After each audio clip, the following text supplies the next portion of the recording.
녹농균이라고 하는 박테리아가 이 제품에 감염이 돼서요. 인공 눈물을 쓰고요. 최소 1명이 숨지고 5명이 실명을 한 사건이 발생을 했어요. 왜 안약을 잘 관리하고 어떻게 쓰는 것이 좋을지에 대한 염려가 분명히 생길 거라고 생각이 들어서요.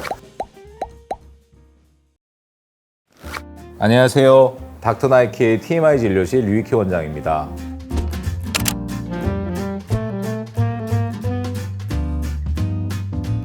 여러분들도 얼마 전에 미국에서 발생한 큰 사건에 대한 뉴스를 보시고서 아마 깜짝 놀라셨을 수 있는데요. 최근에 미국에서 인공 눈물을 쓰고요. 최소 1명이 숨지고 5명이 실명을 한 사건이 발생을 했어요. 그래서 이제 원인을 파악해 보니까 녹농균이라고 하는 박테리아가 이 제품에 감염이 돼서요. 약을 쓰신 분들이 돌아가시거나 실명을 한 거죠.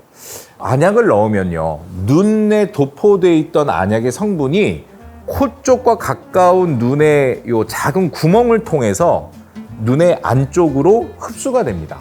물론 결막으로도 직접 흡수가 되긴 하지만 그래서 이 코 안에 있는 점막으로 안약이 흡수가 되고요. 안약의 성분들이 전신적인 효과를 나타나게 되는 거죠. 막 많이 울잖아요. 그럼 콧물이 같이 나거든요. 그게 콧물이 따로 나는 게 아니고요. 엄청 많이 울었던 눈물이 요 안으로 흡수가 돼서 들어와서 마치 콧물처럼 이렇게 나오는 거거든요. 그래서 눈과 코는 바로 연결이 돼 있습니다. 그러니까 이제 녹농균이라고 하는 균주가 이 안약 안에 들어있다고 가정을 하면요.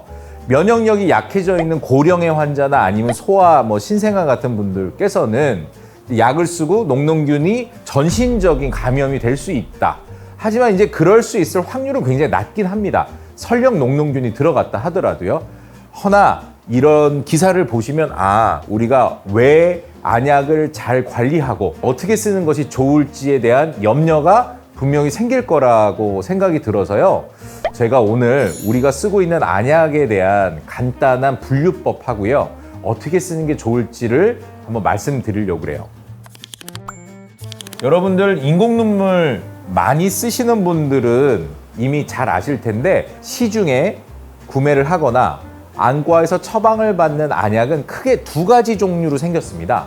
하나는 이렇게 낱개형 스틱으로 생겨져 있는 안약 계열들이 있고요. 하나는 예전부터 우리가 보아왔던 병에 들어있는 그런 형태의 안약이 있어요. 이렇게 스틱형으로 들어있는 안약은 보존제가 들어있지 않은 일회용 안약입니다. 인공 눈물이 될 수도 있고 항생제가 될 수도 있고 소염제가 될 수도 있고요. 요새는 녹내장 약도 이렇게 일회용기에 나오는데요. 보존제, 방부제가 없기 때문에 쉽게 변질할 수가 있어요. 그래서 한번 까고 사용을 하시면 원칙적으로는 버리는 것을 일회용 안약이라고 얘기를 하고요. 이렇게 병에 들어있는 형태를 다점의 안약이라고 얘기를 하는데 이렇게 생긴 것들은 대부분 보존제가 들어있습니다. 쉽게 말하면 방부제예요. 균으로부터 안전하라, 그리고 오랫동안 잘 유지되라라는 취지로 보존제를 넣어놓는데요. 이 보존제 때문에 뚜껑을 열었다 닫았다 하더라도 외부로부터의 감염이 되지 않고 개봉 후 1달 정도까지는 안전하게 사용을 하실 수 있는 것으로 알려져 있습니다. 그런데 여기 옆에 이제 사진을 저희가 붙여놓은 이유는요. 요새 이렇게 생겨져 있는 용기에도 무방부제 안약들이 굉장히 많이 출시되고 있어요. 꼭 병에 들어있다고 해서 방부제가, 보존제가 있는 건 아니다. 없을 수도 있다. 이제 그렇게는 알고 계시면 되는데 그냥 쉽게 생각하면 있고 없고라고 이제 생각을 하시면 되긴 합니다. 그러면 우리 인공 눈물을 포함한 이런 일회용기의 안약들을 어떻게 사용하는 것이 좋겠느냐? 일단 인공 눈물은요. 하루에 점한 횟수를 4번에서 5번 정도가 좋다라고 말씀을 하셔요. 그런데 저희가 외래에서 진료를 보다 보면 건조증이 굉장히 심하고 각막에 상처나 염증이 심하신 분들은 1시간에 한 번, 2시간에 한 번 이렇게 특별히 처방을 하는 경우는 횟수가 더 늘어날 수는 있지만 처방 없이 본인이 인공 눈물을 쓰신다고 하면 하루에 4-5번 정도로 규칙적인 점안을 좀 해주시기를 원하고요. 뚜껑을 열거나 따거나 하는 조작이 있어야 하기 때문에 꼭 깨끗하게 손을 좀 씻고 안약을 넣으시는 것이 도움이 될 것 같고요.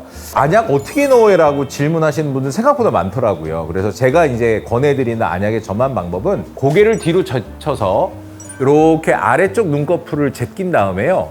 안약을 코와 까만 동자 사이쯤의 느낌으로 이렇게 구석에다가 좀 넣어준다라는 그런 느낌으로 안약을 넣어주시면은 안약병이 눈 앞에 직접 보이지 않고 좀 덜 무서우면서 안전하게 넣으실 수 있다. 그리고 안약의 끝부분이 눈꺼풀이나 손에 닿지는 않게 거리를 좀 두고서 이렇게 넣어주시는 게 좋겠고요. 그리고 마지막으로 인공 눈물을 넣을 때 내가 컨택트 렌즈를 끼고 있는데 그거는 괜찮나요? 라고 하시는데 여기서도 나와 있지만 렌즈를 착용하신 상태에서의 인공 눈물 사용은 조금 제한적인 건 사실입니다.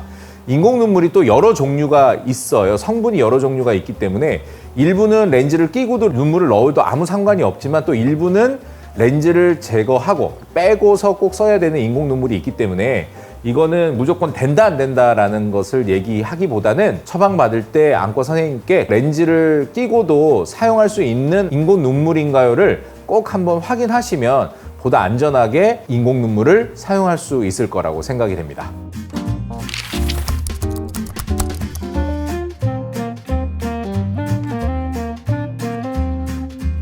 닥터나이키의 TMI 진료실 이만 마치도록 하겠습니다. 감사합니다.